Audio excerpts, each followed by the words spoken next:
হোসেনের নামাজ পড়ার যোগ্যতা না থাকে এত বড় দুঃসাহস তোমাকে কে দিয়েছে? ইমামকে আলটিমেটাম দাও।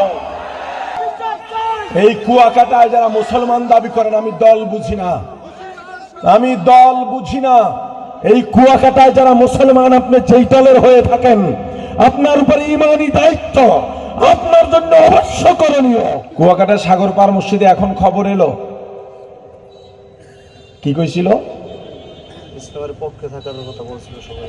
আমাদের ইমাম সাহেব মুস্তফা ভাই নরম মানুষ, মহিপুর উলামা ঐক্য পরিষদের সেক্রেটারি,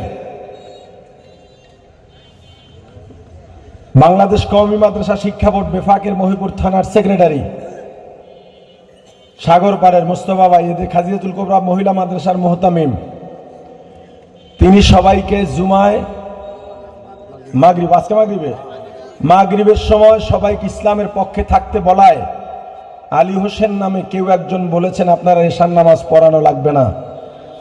ঠিক আছে, পড়াবে না। মুস্তফা ভাই যে বেতন পেতেন ওখান থেকে আমি দেব, এখন থেকে এই আলী হোসেন কেসে নামাজ পড়াবে। যদি আলী হোসেনের নামাজ পড়ার যোগ্যতা না থাকে এত বড় দুঃসাহস তোমাকে কে দিয়েছে? ইমামকে আলটিমেটাম দাও। এই আলী হোসেনকে ক্ষমা চাইতে হবে, না হয় নামাজ পড়াতে হবে।